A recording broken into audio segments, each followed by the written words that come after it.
There's a fire burning in my heart, shouting revival, freedom of soul. C'est toujours un réel plaisir, Madame, Messieurs, de vous retrouver et pour vous de nous retrouver dans ce magazine Femmes. Femmes qui reçoit pour vous généralement des visages féminins, des personnalités, des femmes qui ont quelque chose à apporter et exceptionnellement des hommes. Vous avez eu l'occasion de les voir dans cette émission, mais ayez vos apaisements. Comme d'habitude, on a une femme dans cette émission. Elle est servante de l'Éternel. Il s'agit du pasteur Moké Magui. Elle est avec moi sur ce plateau. Bienvenue. Merci. Vous êtes pasteur au sein de l'église Arche de la Paix à Saint-Denis. Tout à fait.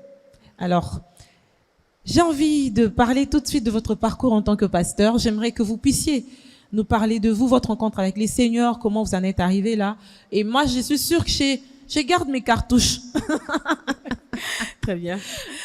Alors, mes parents, en fait, se sont convertis. Et depuis que je suis née, j'ai toujours connu ma mère malade. Elle était très, très, très malade. Elle est passée par toutes sortes de maladies, toutes sortes de médecins. Et un beau jour, en 82, elle a rencontré le Seigneur. Ils ont rencontré le Seigneur, les deux. Et à partir de ce jour-là, elle a été guérie miraculeusement. Il faut savoir en fait qu'elle souffrait d'un rhume de cerveau. Et le médecin lui avait dit, écoutez, madame, vous pouvez pas rester ici en France. Si vous voulez vous en sortir, il faut quitter la France. C'est-à-dire, c'est ici qu'on donne des soins. Mais ça, on pouvait pas soigner sa maladie. Ah oui? Donc, un rhume de cerveau qui était très aigu, si bien que les médecins n'avaient pas de solution. C'est ce que le médecin lui a dit, il faut quitter la France. Et le contexte social dans lequel on était, c'est que mon père venait de perdre son emploi. Donc financièrement, c'était pas possible de quitter de ce se pays. déplacer pour aller chercher des soins ailleurs. Ailleurs, tout à fait. Au-delà des soins, en fait, quitter la France, en fait, dans le discours du médecin, c'est que le climat de l'Europe ne correspondait pas à ma mère. Ah oui, le Donc stress. voilà, c'était à ce point-là. Elle devait quitter le territoire, enfin l'Europe, retourner en Afrique, en fait, pour aller mieux. Mais entre parenthèses, mon père, en fait, est un ancien diplomate. Et donc, quand on est arrivé en France, il venait de quitter la diplomatie. Oui. Donc, il était reconnu comme un réfugié politique. Politique, tout à fait. Donc, partant de là, quand on lui dit, faut retourner. C'est compliqué. C'était impossible. Oui, c'est impossible, oui. C'était vraiment impossible pour lui. Comment on va faire? Donc, moi, je la voyais à la maison souffrir de ce rhume de cerveau. Dès qu'on arrivait en période hivernale, maman marchait à quatre pattes à la maison. Waouh. Parce que elle avait des maux de Ça n'allait tête, pas. Ouais, ça n'allait vraiment pas. Donc. Et vous étiez enfant à l'époque? Oui. J'étais enfant. Quand ils ont rencontré le Seigneur, il y a eu une guérison miraculeuse. Et j'ai été tellement touchée en fait par cela que j'ai adhéré automatiquement en fait à la foi. Je dis s'il a pu guérir ma mère, c'est que c'est un Dieu capable. Voilà, c'est un bon Dieu. Et donc c'est comme ça que je suis devenue chrétienne. Alors dans mon parcours, c'est vrai que quand on entend cette histoire, on va voir que je dirais que j'étais chrétienne par procuration. J'allais vous poser la même question. Et pourquoi par procuration? Parce que je vivais dans un environnement, oui. Voilà, mais je le vivais au travers de ce que Dieu avait fait dans la vie de ma mère. Mm-hmm. Et de fil en aiguille, en fait, j'ai appris à tisser ma relation avec Dieu et croire en Dieu vraiment, non pas seulement parce qu'il avait agi dans ma famille, mais aussi parce que je le voyais agir dans ma vie. Oui, vous aviez une relation personnelle. Exactement. Ok. Que j'ai développé. Alors, dans mon parcours à l'église, le secteur dans lequel j'ai baigné pendant des années, c'est la louange et l'adoration. Ok. Donc, j'ai monté une chorale. J'étais responsable du service de louange de l'église et j'ai monté une chorale. Vous chantez bien, donc. À vous de juger. Oui. Ok. J'ai monté une chorale qui s'appelle âme.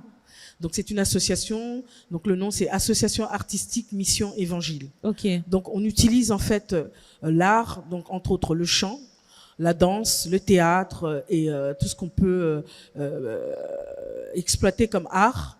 On le met au don de l'évangélisation, au service de l'évangélisation. Donc on organise beaucoup de concerts humanitaires, de concerts de gospel. Et donc là, pour le 8 novembre de cette année 2024, nous organisons un concert humanitaire. Ah oui? On va collecter des fonds et ces fonds-là, on va les reverser à une autre association où on va aider des enfants qui sont en Côte d'Ivoire. Voilà. Qui en quelle situation? Des orphelins, des enfants qui ne sont pas forcément orphelins, mais qui sont dans des situations précaires. Oui, ok. Et par la grâce de Dieu, j'ai pu aller faire un petit tour.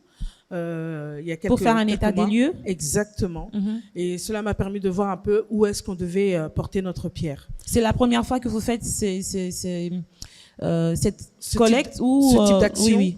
non, pas du tout. C'est quelque chose que j'ai mis en place justement au sein de cette association âme.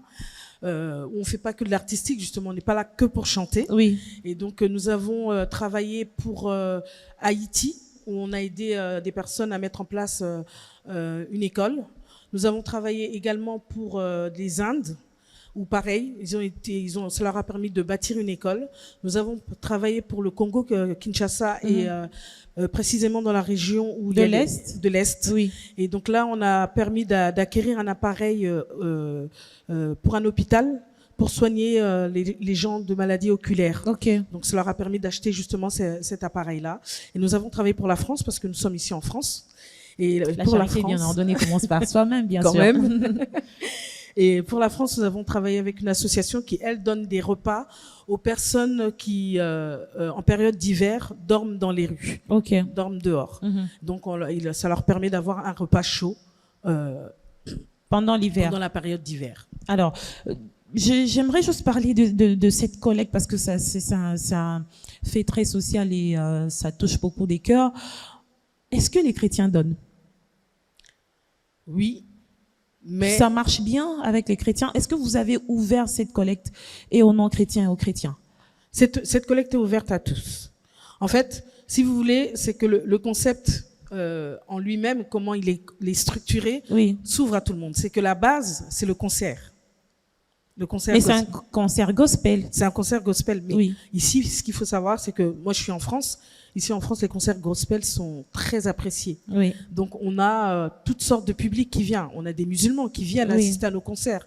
On a donc vraiment toutes sortes de publics qui Oui. viennent assister à ce concert. Et donc, quand en plus de ça, il y a la petite touche humanitaire, ben voilà, les gens sont sensibilisés Mhm. et ils viennent, au-delà d'écouter de la musique, ils viennent aussi prêter leur main à quelqu'un qui est dans le besoin. Ah oui. Ça veut dire que vous avez un cœur qui est assez sensible pour aider les autres. Oui. S'il faut le dire, oui. Mais jusqu'où irait justement cette passion? Quels sont vos projets dans ce sens-là? Mes projets. Oui, pour aider les autres, au-delà de âme. Alors, au-delà d'aider, c'est vrai que jusqu'ici, mon aide s'est limitée à passer par une autre association. Mhm. Mais mes projets à long terme, ce serait carrément vraiment de bâtir une structure scolaire au Congo, parce que je suis originaire du Congo, pour permettre à l'enseignement de pouvoir s'offrir à ceux qui ne le peuvent pas. J'ai eu, par la grâce de Dieu, je dis bien la grâce de Dieu, la possibilité de vivre au Congo pendant 2 ans. Et c'est un souvenir que j'ai gardé, de voir que Il y a l'éducation, beaucoup de choses à faire dans le secteur de exactement, l'éducation. Oui. l'éducation, Il y a un l'instruction travail, oui. n'est pas donnée à tout le monde, Mhm. n'est pas offert à tout le monde. Mhm. Si tu as les moyens, tu vas dans des bonnes écoles. Si tu n'as pas les moyens, Les enfants restent à la maison parfois. exactement. Heureusement, aujourd'hui, il y a la gratuité qui essaie un peu d'épauler le secteur de l'éducation. On espère bien que ça va porter des fruits pour que tout le monde ait accès à l'éducation. Exactement. Mais les initiatives privées comme les tiennes sont toujours les bienvenues. Tout à fait. Et je pense qu'on devrait tous mettre la main à la pâte, Oui. parce que on voit très bien que ça n'a pas beaucoup, en tout cas moi depuis que j'ai quitté l'école, ça n'a pas beaucoup évolué dans ce domaine-là. Donc on va pas attendre que les autres changent les choses. Donc si moi je peux faire quelque chose, voilà, je me lève et je le fais. Est-ce que pasteur Maggie Moké est devenu pasteur par procuration? Ou non, ça c'est pas par procuration, par héritage, c'est le mot qu'il faut. C'est-à-dire les parents sont pasteurs. On a eu à les recevoir dans cette émission, soit les gens vont suivre avant ou après. Est-ce que c'est parce que vos parents sont pasteurs que vous aussi vous l'êtes? Non. Être pasteur, c'est une question d'appel. Alors maintenant, il y a une réalité, lorsqu'on lit les Écritures, c'est que le sacerdoce est familial. Donc, c'est-à-dire que... vous pouvez boire de l'eau. Hein. Non, ça va, merci. Quand Dieu appelle quelqu'un, il appelle lui et toute sa famille. Donc, ça ne peut pas être une surprise, en fait, de voir que un pasteur, qu'un de ses enfants prenne la succession derrière, ou qu'un de ses enfants hérite de ce ministère. Maintenant, pourquoi je réponds non? Parfois, les motivations ne sont pas saines dans les églises. Hein. Parfois, les motivations ne sont pas saines. Mais ce qu'il faut savoir, c'est que cette personne qui va reprendre ou qui hérite, il faut aussi qu'elle accepte. C'est pour ça que je parle d'abord d'appel. Dieu va l'appeler, mais est-ce que cette personne va accepter l'appel?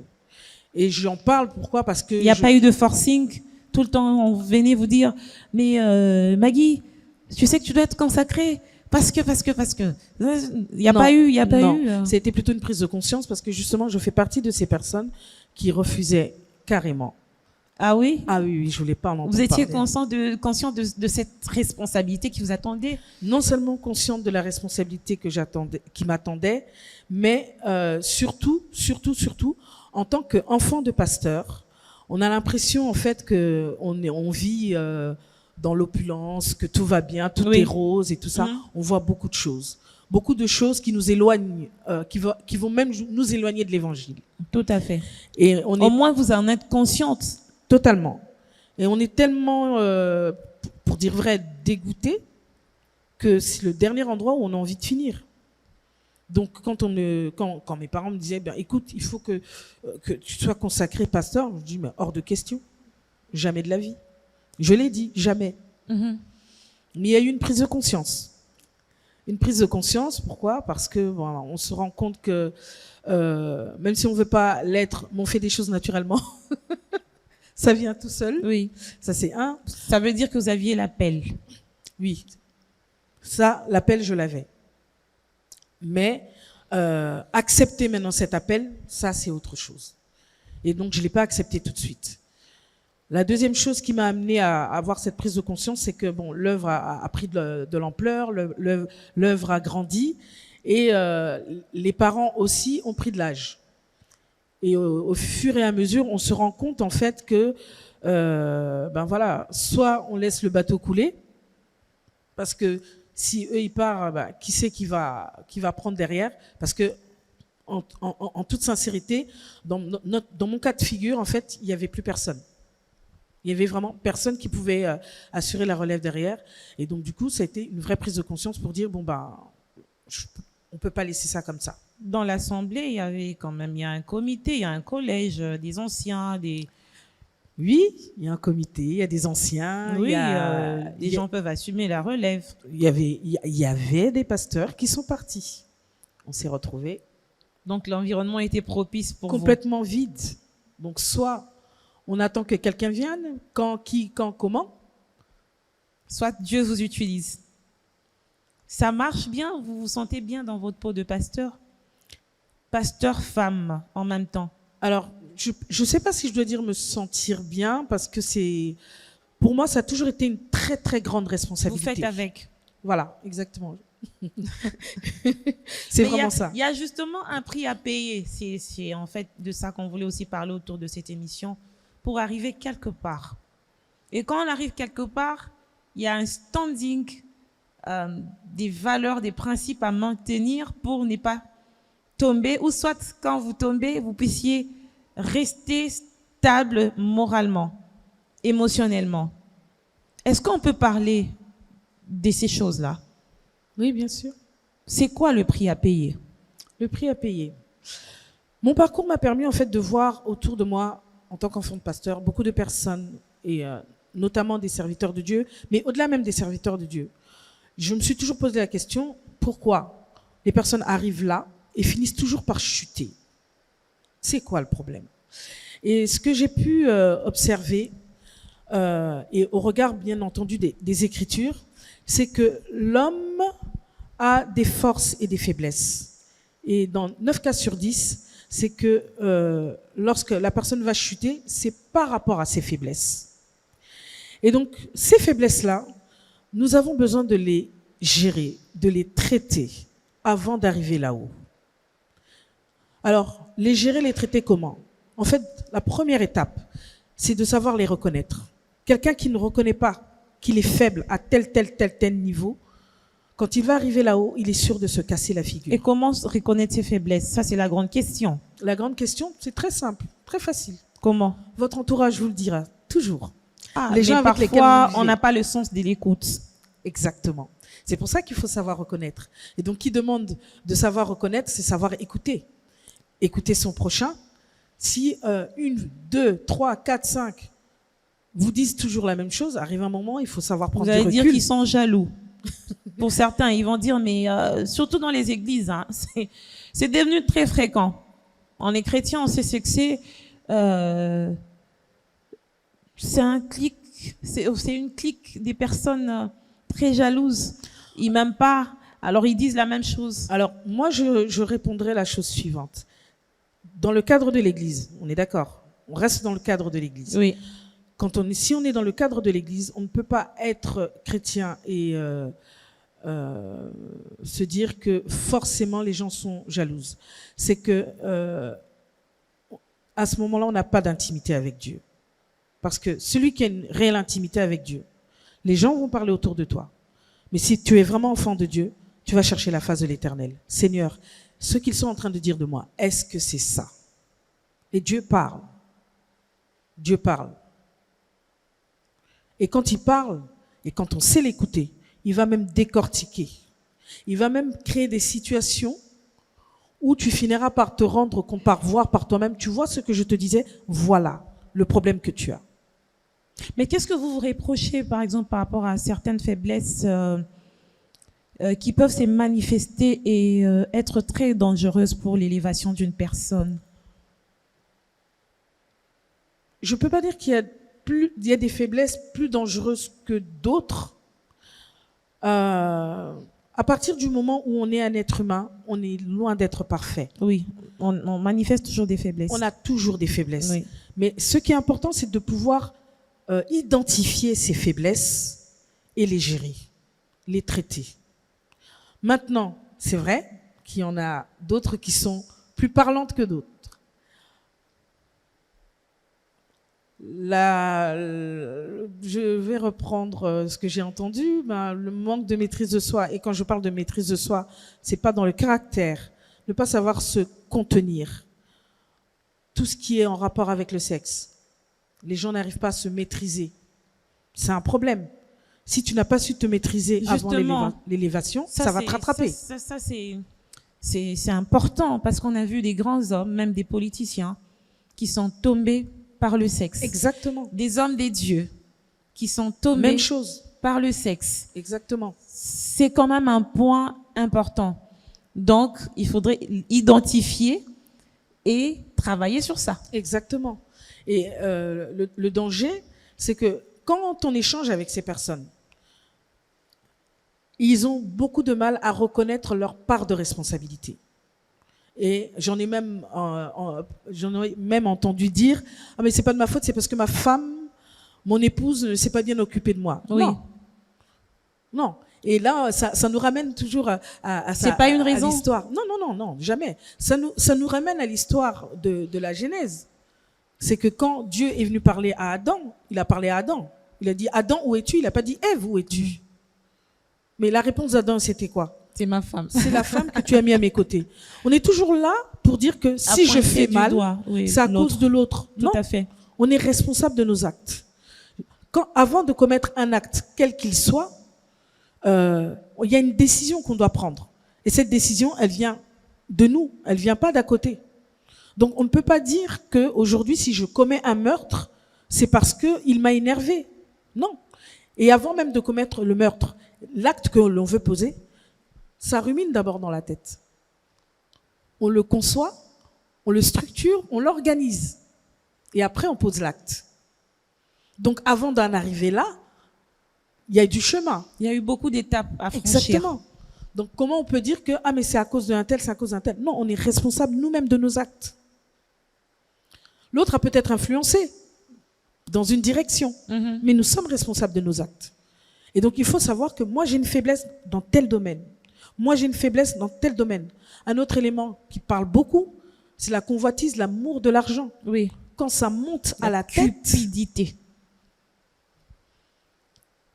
Quand on est arrivé là-bas, mais les gens perdent, on dit en France, la personne a perdu le nord. Oui. Ça va dans tous les sens. Pourquoi? Parce que dès le départ, il n'y avait pas cette maîtrise, cette conscience que j'ai un problème avec l'argent, je ne sais pas me contrôler, il faut que je traite cela. Et tout ça part d'où? De l'âme. Ok. L'être humain est composé de 3 parties. Il y a le corps, notre enveloppe charnelle que l'on voit. Il y a l'âme et il y a l'esprit. L'esprit, c'est la partie qui est en relation avec Dieu. Mais l'âme, c'est ce qui représente la personne. Tel que je vous vois là, je vous vois selon votre enveloppe corporelle, mais je ne vous connais pas. Je serai en mesure vice-versa. Voilà. Je pourrais vous identifier si je vous croise dans la rue. Ah bah tiens, bonjour, on s'est rencontrés, on a échangé, très bien. Mais est-ce que je vous connais? Non. Ce qui va me permettre de vous connaître, c'est ce qui est à l'intérieur de votre âme. Et l'âme, c'est la tour de contrôle de l'homme. C'est là où tout se passe. C'est là où se passent les décisions. C'est le quartier général. Le quartier général qu'on a du mal à traiter quand l'âme est abîmée. Exactement. Comment guérir son âme? Alors, vous avez, pour les non-chrétiens, vous avez les psychologues qui sont des médecins spécialisés pour traiter l'âme. Et chez les chrétiens, nous avons la parole de Dieu et le Saint-Esprit. Ok. C'est le seul moyen de traiter l'âme, de guérir l'âme.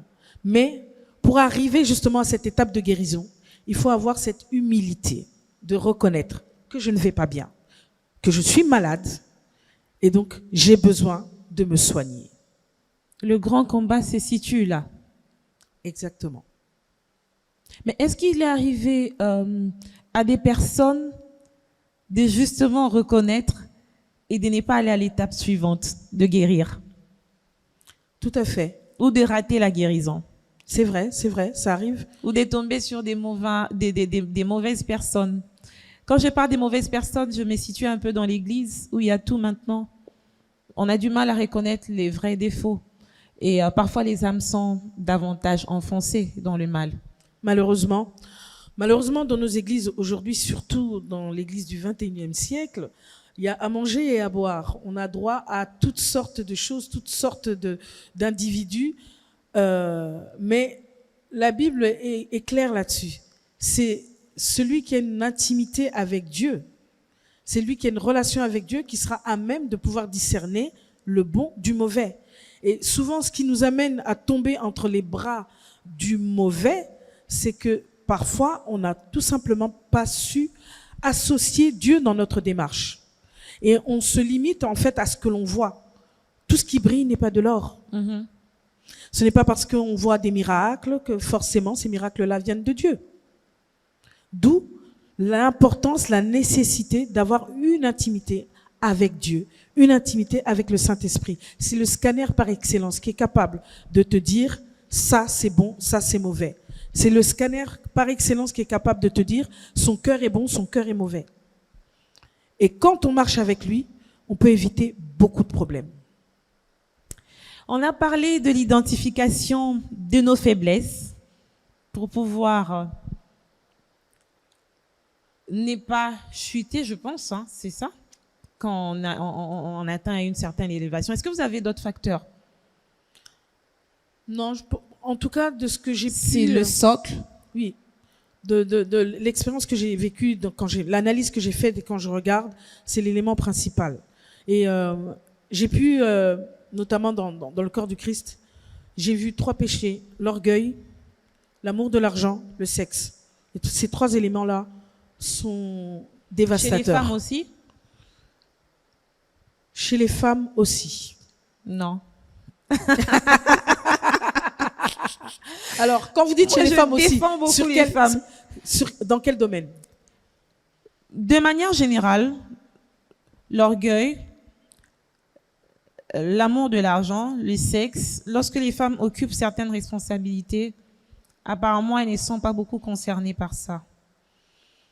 Non, je ne suis pas d'accord. Pourquoi? Parce que, alors, si on veut parler du sexe, là encore, là oui, d'accord. Je veux bien dire que les femmes, on va pas trop les retrouver dans... Non, mais la tendance est en train de se renverser aujourd'hui. Dans les domaines professionnels, de plus en plus, les hommes se plaignent de l'infidélité de leurs femmes. Et malheureusement. Oui. Par contre, l'orgueil, l'amour de l'argent, vous allez trouver des femmes qui sont dedans. Je vais vous... quelque chose qu'on m'a raconté il y a pas très longtemps. Nous avons entendu parler de réseaux de pédophilie, n'est-ce pas? Il y a un film qui est sorti récemment qui parle de ça. Et la personne qui était à la tête de ce réseau, c'était une femme qui enlevait des enfants et qui les vendait. Elle n'a pas de cœur, celle-là. Pour de l'argent. Donc, quelle cupidité. Eh oui. Donc, c'est pas une affaire d'homme ou de femme, c'est l'être humain. L'être humain et sa méchanceté. Mm-hmm. Et donc, d'où on a besoin justement d'aller checker à l'intérieur, voir où est-ce qu'on en est. Jusqu'à quel point j'aime l'argent. Non. Donc, quelque part, tout ce que nous vivons aujourd'hui, c'est parce qu'on a beaucoup d'âmes qui ne sont pas guéries, qui ont des problèmes, qui n'ont pas d'identité réelle et qui se recherchent. Qui n'ont même pas de valeur. Tout à fait. Quand on a des valeurs, il y a un seuil qu'on ne va pas dépasser, qu'on ne va même pas se permettre de dépasser. C'est qu'on va se dire que même si j'aime ça, mais là quand même, il y a une limite à ne pas franchir. On a fini l'émission. On a fini l'émission, mais on ne va pas la finir brutalement comme ça, pasteur Maggie. On la finit pas brutalement. Je vous donne quelques minutes. J'aimerais simplement encourager tout un chacun à faire ce checking. Un checking pour les chrétiens avec le Seigneur. Dire, Seigneur, voilà, je te présente mon âme, dis-moi qu'est-ce qui ne va pas. Et je peux vous assurer que si on fait ce checking, au moment de l'élévation, on aura plus de chances de rester et de garder que de voir ce qu'on voit aujourd'hui. Arriver là-haut, on chute. Et pour ceux qui ne connaissent pas le Seigneur, ceux qui ne sont pas forcément dans la parole de Dieu, simplement, faites attention à votre entourage. Quand on vous répète 1 fois, 2 fois, 3 fois, tu as tel problème, on l'entendait plusieurs fois, c'est pas forcément la jalousie. C'est que tous ces gens-là sont tout simplement notre miroir. Mm-hmm. Quand on n'a pas de miroir, on ne peut pas savoir qu'on a une tache sur le visage. Ah oui. Ce sont ces personnes-là qui nous servent de miroir. Donc, tendons l'oreille et soyons humbles. Soignons nos âmes. Je rajoute un peu. Merci de votre intervention dans cette émission. Merci Madame, pour messieurs, l'invitation. Merci aussi de votre fidélité à notre programme. À bientôt.